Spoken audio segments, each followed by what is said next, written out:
Hello guys, welcome to your favorite health inspectors crew.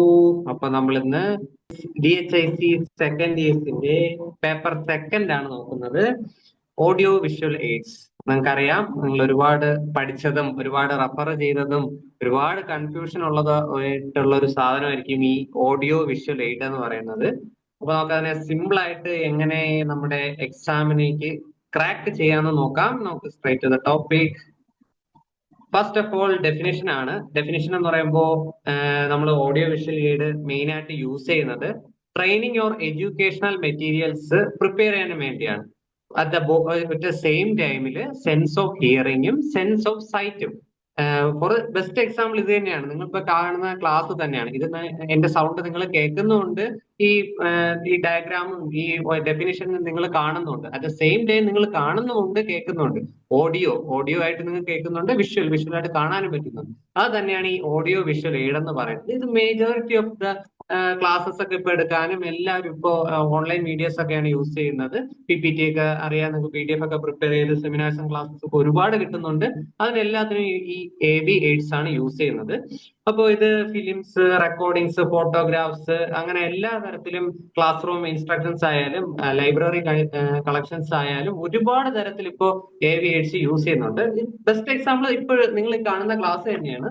ആ definition simple ആയിട്ട് മനസ്സിലായെന്ന് വിശ്വസിക്കുന്നു. അപ്പോൾ അടുത്ത് ഇതിന്റെ മെയിൻ ആയിട്ടുള്ള നമുക്ക് അഡ്വാൻറ്റേജസും ഡിസഡ്വാൻറ്റേജസും അങ്ങനെ കുറച്ച് ക്ലാസിഫിക്കേഷൻ, എന്താണ് ഈ വേർഡ്സിൽ വരുന്നത്, എന്തൊക്കെ വരുന്നില്ല, എന്തൊക്കെ മെജോറിറ്റി ആയിട്ട് നമ്മൾ തിങ്ക് ചെയ്യണം, എന്തൊക്കെ മെജോറിറ്റി ആയിട്ട് നമ്മൾ ക്വസ്റ്റ്യൻ പേപ്പറിൽ ഹൈലൈറ്റ് ചെയ്ത് വെക്കണം എന്നൊക്കെ നമുക്ക് ഇതിൽ നോക്കാം. അതിൽ ഫസ്റ്റ് ഓഫ് ഓൾ നമുക്ക് അഡ്വാൻറ്റേജസ് നോക്കാം. അഡ്വാൻറ്റേജസ് രണ്ടായിട്ട് എടുക്കാം കേട്ടോ. AV എയ്ഡ്സ് നമ്മൾ ലേണേഴ്സ് എങ്ങനെ അഡ്വാൻറ്റേജസ് ആയിട്ട് എടുക്കുന്നതെന്നും ടീച്ചേഴ്സിന് എങ്ങനെ ഇത് ഒരു AV എയ്ഡ് അവർ അഡ്വാൻറ്റേജ് ആക്കി അവർക്ക് ഈസി ആയിട്ട് ടീച്ച് ചെയ്യാൻ യൂസ് ചെയ്യുന്നു നോക്കാം. അതിൽ ഈ ലേണേഴ്സിന്റെ ഇതില് നമുക്ക് ഇറ്റ്സ് ഇൻട്രസ്റ്റിംഗ് അല്ലെ. ഇതുപോലെ ക്ലാസ് കേട്ടോണ്ടിരിക്കുന്നു, ഇങ്ങനെ കുറെ പിക്ചേഴ്സ് സിമ്പിൾ ആയിട്ട് കിടക്കുന്നു, കുറെ ചെറിയ പോയിന്റ് ഈസി ആയിട്ട് കിടക്കുന്നു. അപ്പൊ നിങ്ങൾക്ക് തന്നെ ഇപ്പൊ ഭയങ്കര ഇൻട്രസ്റ്റ് ആയി കാണും ഈ നമ്മുടെ ക്ലാസ് കാണാൻ. അപ്പൊ ഇറ്റ്സ് ഇൻട്രസ്റ്റിംഗ് ടോപ്പിക് ആണ് ഈ AV എയ്ഡ്സ് എന്ന് പറയുമ്പോൾ ലിസണേഴ്സിന്റെ കാര്യത്തില്. പിന്നെ അണ്ടർസ്റ്റാൻഡ് ദ മെസ്സേജ് ബെറ്റർ. എന്താ ബെറ്റർ ആവുന്നില്ലേ ഇപ്പൊ മെസ്സേജസ്? അത് ഇത്ര ഈസി ആയിട്ട് അണ്ടർസ്റ്റാൻഡ് ചെയ്യാൻ പറ്റും. പിന്നെ ഈസിലി പെട്ടെന്ന് ക്വിക്ക് ആയിട്ട് ലേൺ ചെയ്യാൻ പറ്റും. പിന്നെ ഈ കാണുന്ന ഈ ചെറിയ ടോപ്പിക്സ് ഒക്കെ ആയിട്ട് നിങ്ങൾക്ക് ഈസി ആയിട്ട് റിമെമ്പർ ചെയ്യാൻ പറ്റും. ഇങ്ങനെ കണ്ടും കേട്ടും ഒന്നിച്ച് അറ്റ് സെയിം ടൈം നിങ്ങൾക്ക് ഇത് നിങ്ങളുടെ മൈൻഡിലും സബ് കോൺഷ്യസ് മൈൻഡിലും ഇത് ഈസി ആയിട്ട് ഫീഡ് ചെയ്യാൻ പറ്റും. അപ്പൊ ഇതൊരു അഡ്വാൻറ്റേജ് ആണ്. ഇനി ടീച്ചേഴ്സിന് ഇത് എങ്ങനെ അഡ്വാൻറ്റേജ് ആവുന്നു നോക്കി കഴിഞ്ഞു കഴിഞ്ഞാൽ അവർക്ക് മെസ്സേജ് പെട്ടെന്ന് ആൾക്കാരിലേക്ക് ഇത് ഇഷ്ടപ്പെട്ട രീതിയിൽ എത്തിക്കാം. ഇപ്പൊ കുറച്ച് പിക്ടോറിയൽ റെപ്രസെന്റേഷൻസ് ഒക്കെ ചേർത്ത് കഴിഞ്ഞാൽ നമുക്ക് ഈസി ആയിട്ട് സിമ്പിൾ ആയിട്ട് ടീച്ചേഴ്സിന് കുട്ടികളിലേക്ക് എത്തിക്കാൻ പറ്റും. അവരുടെ ഒരു എന്താണ്, അവരുടെ പണി ഇച്ചിരി ഒന്ന് ലാഭിക്കുകയാണ് അവരുടെ ഒരു എനർജി സേവ് ചെയ്യുകയാണ് അവർ ഈ AV എയ്ഡ്സ് വെച്ച്. പിന്നെ ഇത് ഒരു ഗ്രൂപ്പ്സിന്റെ ഇൻട്രസ്റ്റ്, കാരണം അവർക്ക് ഇഷ്ടപ്പെട്ട സാധനങ്ങളൊക്കെ ഇങ്ങനെ ചേർത്തിണക്കി കുറച്ച് വീഡിയോ ക്ലിപ്സും ഓഡിയോ ക്ലിപ്സും എക്സ്ട്രാ ഒക്കെ ഇങ്ങനെ കയറ്റി കഴിഞ്ഞ് കഴിഞ്ഞാൽ അത് ഇൻട്രസ്റ്റ് മെയിൻറ്റെയിൻ ചെയ്യും. പിന്നെ ഓവർകംസ് ലാംഗ്വേജ് ബാരിയർ. ഇപ്പോ നമുക്ക് വേണമെങ്കിൽ ഇപ്പൊ നിങ്ങൾക്ക് വേണമെങ്കിൽ ഇംഗ്ലീഷിലും മലയാളത്തിലും ഹിന്ദിയിലും ഒക്കെ മൾട്ടി ലാംഗ്വേജസിലൊക്കെ നിങ്ങൾക്ക് ഇത് AV എയ്ഡ്സിനെ യൂസ് ചെയ്യാൻ പറ്റും. പിന്നെ സ്റ്റാർട്ട് ഡിസ്കഷൻ, ഒരു ഡിസ്കഷൻ ഒക്കെ സ്റ്റാർട്ട് ചെയ്യാനും കമ്മ്യൂണിക്കേഷൻ എഫക്റ്റീവ് ആക്കാനും നമുക്ക് എന്താണ് AV എയ്ഡ്സ് യൂസ് ചെയ്യാം. അത് ടീച്ചേഴ്സ് ആണ് കൂടുതൽ യൂസ് ചെയ്യുന്നത്. രണ്ടും സിമ്പിൾ ആയിട്ട് എഴുതാം. അടുത്ത് ഇതിന്റെ കുറച്ച് ലിമിറ്റേഷൻ. ഓഫ് കോഴ്സ് എല്ലാത്തിനും ഒരു ഗുഡ് സൈഡും ബാഡ് സൈഡും ഉണ്ട്. ഇതിന്റെ കുറച്ച് ലിമിറ്റേഷൻ എന്ന് പറയുന്നത് ഈ AV എയ്ഡ്സ് നമ്മുടെ ഇൻട്രസ്റ്റും കോൺസെൻട്രേഷനും കൂട്ടും. പക്ഷെ അറ്റ് ദ സെയിം ടൈം അതിന് ചെറിയ നെഗറ്റീവ് വശമുണ്ട്. ഇതല്ലേ ഈ മെസ്സേജിന്റെ ഒരു കോർ സാധനം ഉണ്ടല്ലേ, ഈ മെസ്സേജിന് ഒരു എന്താണ് ഒരു അതിന്റെ ഒരു ഫീൽ ഉണ്ട്. ആ മെസ്സേജിന്റെ ഒരു മെയിൻ സാധനം നമുക്ക് ഡൈവേർഷൻ ആയി പോകരുത്. ഈ ഏവിയേഴ്സ് കാരണം ചിലർക്ക് എന്താണ് കുറച്ച് ഇങ്ങനെ കണ്ടുകൊണ്ടിരിക്കാൻ പെട്ടെന്ന് അതിലുള്ള വേറെ എന്തെങ്കിലും പിക്ചേഴ്സിൽ മാത്രം അവരുടെ ഇതായി പോവാം. അവർ ഈ മെസ്സേജസ് നിന്ന് തെന്നി മാറുന്ന ഒരു പ്രവണത വരാറുണ്ട്. അപ്പൊ ഇത് ചെറിയൊരു ഏവിയേഴ്സിന്റെ ഒരു ഇതായിട്ട് നമുക്ക് ഒരു ലിമിറ്റേഷൻ ആയിട്ട് കാണാൻ പറ്റും. ആ ഇൻട്രസ്റ്റ് പോകുന്നത്, ആ കോൺസെൻട്രേഷൻ മാറിപ്പോകുന്നത് ആ ടോപ്പിക്കിൽ നിന്ന്, അത് നമുക്ക് ലിമിറ്റേഷൻ ആയിട്ട് പറയാം. അടുത്ത് people perceive pictures in different ways. People പലതരത്തിലാണ് ഒരു ഇമേജസിനെ കാണുന്നത്. ഇപ്പൊ ഏജ് കാറ്റഗറൈസ് ചെയ്യുമ്പോൾ ഈ പ്രായമുള്ള ആൾക്കാര് അത് പെട്ടെന്ന് ഗ്രഹിക്കണമെന്നില്ല. കുട്ടികൾക്കാണെങ്കിൽ പെട്ടെന്ന് മനസ്സിലാവും, കൊച്ചു കുട്ടികൾക്കാണെങ്കിൽ അത്രത്തോളം മനസ്സിലാവില്ല. അതിലെ കളേഴ്സും എന്താ ഫൺ എലമെന്റ്സ് മാത്രമായിരിക്കും അവർ ഇത് ചെയ്യുന്നത്. അപ്പോ ഈ ചില ഏജിങ്ങിന്റെ ഈ കാണാൻ നേരെ പറ്റാത്തത് അങ്ങനത്തെ കുറച്ച് ബാരിയേഴ്സ് ഒക്കെ ഇതിലുണ്ട്.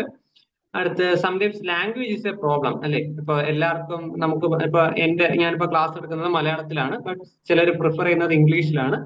സം ഓഫ് ആർ എന്താ ഹിന്ദി ഒക്കെ പ്രിഫർ ചെയ്യുന്നവരുണ്ട്. അപ്പൊ അത് ലാംഗ്വേജ് ഒരു ചെറിയൊരു പ്രശ്നമായിട്ട് വരാം, അവർക്കത് ക്ലിയർ ആയിട്ട് റീഡ് ചെയ്യാൻ പറ്റിയില്ലെങ്കിൽ. പിന്നെ make sure that AVS is suitable for message and situation. ഒരു അൺവാണ്ടഡ് ആയിട്ടുള്ള ഒരു സ്ഥലത്ത് ഒരു സാധനം ഇങ്ങനെ കൊണ്ട് പ്രസന്റ് ചെയ്താൽ അവിടെ ഒരു കാര്യമില്ല. ഇപ്പൊ നിങ്ങൾക്ക് ഈ ക്ലാസ് വേണം, നിങ്ങൾക്ക് ഇത് കുറച്ചുകൂടെ ഈസി ആയിട്ട് പഠിക്കണം എന്നുകൊണ്ടാണ് നമ്മളെ ചൂസ് ചെയ്തത്. അപ്പോൾ ആ ഒരു സിറ്റുവേഷൻ ബേസിസിലാണ് നമ്മളിപ്പോ നിങ്ങൾക്കുള്ള ഒരു മെസ്സേജ് തരുന്നത്. അപ്പൊ അത് സ്യൂട്ടബിൾ ആയിട്ടുള്ള ഒരു സിറ്റുവേഷൻ അല്ലെങ്കിൽ അതൊരു ലിമിറ്റേഷൻ ആണ്. ഓക്കെ, അടുത്ത എഫക്റ്റീവ് യൂസ് ഓഫ് AVS. എങ്ങനെ എഫക്റ്റീവ് ആയിട്ട് AVS യൂസ് ചെയ്യുന്നു? നമ്മളെല്ലാവരും ഹെൽത്ത് വർക്കേഴ്സ് ആണ്. അപ്പോൾ നമുക്ക് ഈ AVS എന്ന് പറയുന്നത് ഭയങ്കര ഹെൽപ്പിംഗ് ആയിട്ടുള്ള ടൂൾ ആണ്. കാരണം ഇല്ലിറ്ററേറ്റ് ആയിട്ടുള്ള ആൾക്കാർക്ക് ഈ സാധനങ്ങളൊക്കെ ഒന്ന് പിക്ടോറിയൽ റെപ്രസെന്റേഷൻ വഴി കാണിച്ചു കൊടുക്കാനും അവർക്ക് ഇപ്പൊ കേട്ടും കണ്ടും ഒക്കെ പെട്ടെന്ന് മനസ്സിലാക്കാൻ വേണ്ടി ഇത് ഭയങ്കര എഫക്റ്റീവ് ആണ്. പിന്നെ മിനിമൽ കോസ്റ്റ് ആണ് അല്ലെ. ഒരു പ്രൊജക്ടറോ ഒരു സ്കൂളിലൊക്കെ ആണെങ്കിൽ ഒരു പ്രൊജക്ടറും ഒരു ലാപ്ടോപ്പും ഒക്കെ മതി ഒരുപാട് ക്ലാസ്സിലെ കുട്ടികൾക്ക് പലതരത്തിലുള്ള ക്ലാസ് ഒക്കെ എടുക്കാൻ ഇങ്ങനെ ഹെൽപ്പ് ചെയ്യുന്നത്. പിന്നെ ഇത് ഒരുപാട് അപ് ടു ഡേറ്റ് ആയിട്ട് റെലവെന്റും ആയിട്ടുള്ള ഇൻഫർമേഷൻ നമുക്ക് പ്രൊവൈഡ് ചെയ്യാൻ പറ്റും. അതാണ് ഇതിന്റെ മെയിൻ ആയിട്ടുള്ള ഒരു എഫക്റ്റീവ്നെസ് എന്ന് പറയുന്നത്. പിന്നെ ഇത് അവയർനെസ് ആണ്, കമ്മ്യൂണിറ്റിക്ക് പെട്ടെന്ന് അവയർനെസ് ആക്കാൻ പറ്റും. ഇപ്പൊ എന്താ പറയാ, ഒരു പൊല്യൂഷന്റെ ഒക്കെ ഒരു ഫോട്ടോ ഇങ്ങനെ കാണിച്ചു കൊടുത്ത് ഒരാൾ എവിടെ നിന്ന് ഇങ്ങനെയാണ് കാര്യങ്ങളെന്ന് പറയുമ്പോൾ നമുക്കത് പെട്ടെന്ന് ക്യാച്ച് ചെയ്യാൻ പറ്റും. അത് കമ്മ്യൂണിറ്റി അവയർനെസ് ഇത് ബെറ്റർ ആണ്. അടുത്തെന്താ, സെലക്ഷൻ ഓഫ് AVS. നമ്മൾ എങ്ങനെയാണ് ഒരു AVS സെലക്ട് ചെയ്യുന്നത്? അതൊരു സ്മാൾ ഗ്രൂപ്പ് ആയിരിക്കാം, ഒരു ടീച്ചിങ്. എങ്ങനെ നമുക്കത് കറക്റ്റ് ആയിട്ട് ഒരു ഹെൽത്ത് വർക്കറിന് ഏത് സിറ്റുവേഷനിൽ കറക്റ്റ് ആയിട്ട് നമ്മൾ ഓരോ സാധനങ്ങൾ പ്ലേസ് ചെയ്യുക? ഒരു മെസ്സേജ് ആയിക്കോട്ടെ, ഒരു AVയുടെ ആയിക്കോട്ടെ, AVയുടെ എന്തൊക്കെ കാറ്റഗറീസ് ഉണ്ടോ നമുക്ക് കടക്കാം. എന്തൊക്കെ ചെയ്യാമെന്ന് നമുക്ക് പ്രയോറിറ്റൈസ് എങ്ങനെ ചെയ്യാം? ഇത് കൂടുതലും ഹാൻഡി ആയിരിക്കും അല്ലേ. ഒരു പീസ് ഓഫ് പ്ലാനർ എന്ന് പറഞ്ഞാൽ നമ്മുടെ ഈ നോർമൽ ബോർഡ് തന്നെയാണ്. ബോർഡോ ഈ ഖാദി, പഴയ കാലത്തൊക്കെ ട്രഡീഷണൽ മീഡിയ ആണിത്. ഒരു ഖാദി ബോർഡിലൊക്കെ കോട്ടിൽ ബ്ലാക്ക് ബോർഡിലോ ഈ ഖാദി ഇതിലൊക്കെ എന്തെങ്കിലും പ്രൊജക്ട് ചെയ്തിട്ടുള്ള കാര്യങ്ങളൊക്കെ നമ്മൾ പഴയ രീതിയിലൊക്കെ AVSൽ യൂസ് ചെയ്യാറ്. ഇത് ഹാൻഡി ആയിരിക്കും, പെട്ടെന്ന് ക്യാരി ചെയ്യാൻ പറ്റും. കാരണം ഒരു വില്ലേജിലേക്ക് നമ്മൾ ഇങ്ങനെ ഹെൽത്ത് വർക്കർ എഡ്യൂക്കേഷൻ കൊടുക്കാൻ പോവുകയാണെങ്കിൽ എല്ലായിടത്തും കൊണ്ടുപോകാൻ പറ്റിയൊരു ഒരു പ്രിഫറബിൾ ആയിട്ടുള്ള ഒരു മെറ്റീരിയൽ ആയിരിക്കണം ഈ AV എന്ന് പറയുന്നത്. അടുത്ത് needs to be adapted according to situation. ആ സിറ്റുവേഷൻ അക്കോർഡിംഗ് ചിലപ്പോൾ ഈ ഫ്ലാഷ് കാർഡ് നമുക്കറിയാം, ഇതില് ഫോട്ടോ നമുക്ക് ആഡ് ചെയ്യാൻ പറ്റിയില്ല, ഞാൻ മാക്സിമം നോക്കിയതായിരുന്നു. നിങ്ങൾ ജസ്റ്റ് ഫ്ലാഷ് കാർഡ് എന്ന് ഗൂഗിളിൽ ടൈപ്പ് ചെയ്താൽ മതി, അതിന്റെ കുറച്ച് പിക്ചേഴ്സ് നിങ്ങൾക്ക് കാണും. അപ്പൊ അത് പെട്ടെന്ന് മനസ്സിലാവും. ഒരു എന്താണ് 5-10 വയസ്സുള്ള പിള്ളേരെയൊക്കെ നമുക്ക് പെട്ടെന്ന് മനസ്സിലാക്കിക്കാൻ ഇതുപോലത്തെ ഫ്ലാഷ് കാർഡൊക്കെ നമുക്ക് യൂസ് ചെയ്യാൻ പറ്റും. അതിന്റെ പിക്ചേഴ്സ് നോക്കിയിട്ട് പോണേ, അപ്പൊ അത് മനസ്സിലായിരിക്കും പെട്ടെന്ന്. പിന്നെന്താ, നമ്മളൊരു ഗ്രൂപ്പിനകത്ത് നിൽക്കുമ്പോൾ എവിടെ വെച്ചാണോ നമുക്ക് ഇതിന്റെ ഒരു നീഡ് തോന്നുന്നത്, ഒരു ചുറ്റുമുള്ള ആൾക്കാർക്ക് നമ്മളൊരു ഗ്രൂപ്പിൽ ഇരിക്കണം, അവർക്കത് അറിയില്ല എന്ന് തോന്നിക്കഴിഞ്ഞാൽ അറ്റ് ദ ടൈം അന്ന സ്പോട്ടിൽ നമുക്കൊരു ഈ സാധനം നമുക്ക് അവരുടെ മുമ്പിലേക്ക് എത്തിക്കാൻ പറ്റും. അത് ഫ്ലിപ്പ് ബുക്ക് നല്ലൊരു എക്സാമ്പിൾ ആണ്. പിന്നെ പെട്ടെന്നുള്ള എപ്പിഡമിക് ഔട്ട്ബ്രേക്സിൽ നമുക്ക് ഇതുപോലെ AVS യൂസ് ചെയ്യാം. ഒരു ഫ്ലക്സ് എന്തെങ്കിലും അടിച്ച് അതിന്റെ കൂടെ ഒരു അനൗൺസ്മെന്റ് ഒക്കെ നടത്തിയാണ് എന്താണ് ഈ അസുഖം, എങ്ങനെ പകരുന്നു, മോഡ് ഓഫ് ട്രാൻസ്മിഷൻ എങ്ങനെയാണ്, നമ്മൾ എന്തൊക്കെ പ്രിക്കോഷൻസ് എടുക്കണം എന്നൊക്കെ നമുക്ക് സെലക്ട് ചെയ്യാൻ പറ്റിയത്. അതിന്റെ പ്രിഫറബിൾ ആയിട്ടുള്ള സാധനങ്ങൾ പ്രിഫറബിൾ ആയിട്ടുള്ള രീതിയിൽ ആൾക്കാരുടെ അക്സെപ്റ്റിനനുസരിച്ച് നമ്മൾ എത്തിക്കുന്നതാണ് ഈ സെലക്ഷൻ ഓഫ് AVS. ഡിപ്പെൻസ് അല്ലേ സിറ്റുവേഷൻ ആക്കി. അത് നിങ്ങളുടേതായ ലോജിക്കിൽ ഈസി ആയിട്ട് എഴുതുക. അടുത്ത് എന്താണ് ക്ലാസിഫിക്കേഷൻ? ഞാൻ പറഞ്ഞു, നമ്മൾ AVS എന്ന് പറയുമ്പോൾ ഒന്ന് ഓഡിയോ, ഒന്ന് വിഷ്വൽ. ഓഡിയോയും വിഷ്വലും ഒന്നിച്ച് വരുന്നതാണ് ഈ ഓഡിയോ വിഷ്വൽ എയ്ഡ്സ്. ഇതിൽ ഈ ഓഡിയോ എയ്ഡ്സ് എന്ന് പറയുമ്പോൾ നമുക്ക് എന്താ, ടാപ്പ് റെക്കോർഡേഴ്സ്, ആംപ്ലിഫയേഴ്സ്, മൈക്രോഫോൺസ്. ഈ റേഡിയോ ഒക്കെ എന്താണ്, വൺ വേ ആണ്, നമുക്ക് കേൾക്കാൻ മാത്രമേ പറ്റൂ, കാണാൻ പറ്റില്ല.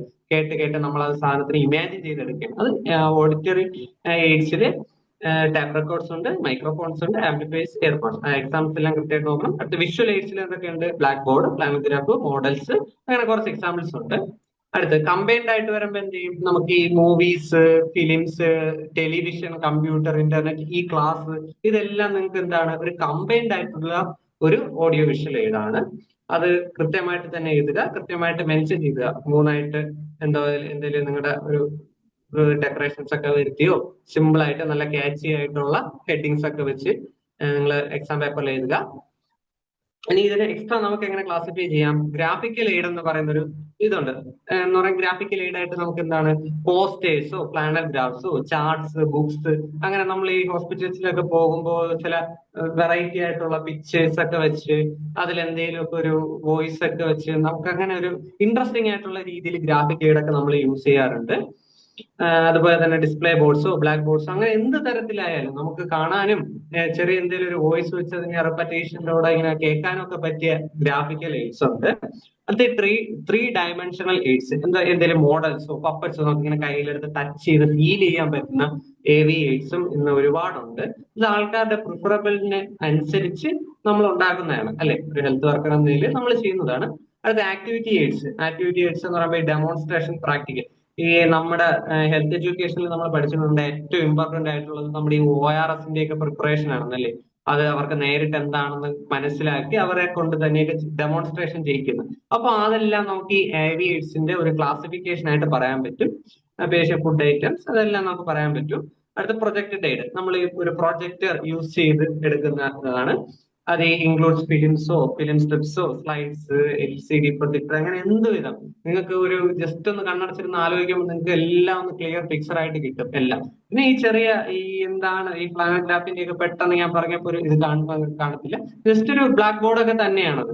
ഫ്ലാഷ് കാർഡ്സും ഫ്ലിപ്പ് ചാർട്ടും ജസ്റ്റ് ഒന്ന് നിങ്ങളുടെ ആ പിക്ചേഴ്സ് ഒന്ന് എടുത്ത് മനസ്സിലാക്കി വെക്കുക. അപ്പൊ അതിന്റെ ഒരു മെമ്മറി നമുക്ക് മനസ്സിൽ കാണും. അപ്പൊ ഇത്രേ ഉള്ളൂ, സിമ്പിൾ ആണ്. ഒരു 15 മാർക്ക് നമ്മൾ വീണ്ടും എത്തിയിട്ടുണ്ട്. അപ്പോ AV aids one of the most important topic ആണ് പേപ്പർ 2-ല്. അപ്പൊ എല്ലാവരും കറക്റ്റ് ആയിട്ട് പ്രിപ്പയർ ചെയ്യുക. എന്റെ ക്വസ്റ്റ്യൻ ഒക്കെ ലിമിറ്റേഷനോ അഡ്വാൻറ്റേജസോ ഒക്കെ ആയിട്ടായിരിക്കും വരുന്നത്. അപ്പൊ അതെല്ലാം എന്താണെന്ന് മനസ്സിലാക്കി എന്റെ പിക്ചർ ഒക്കെ മനസ്സിലാക്കി കറക്റ്റ് ആയിട്ട് എക്സാം എഴുതുക. All the best. Thank you.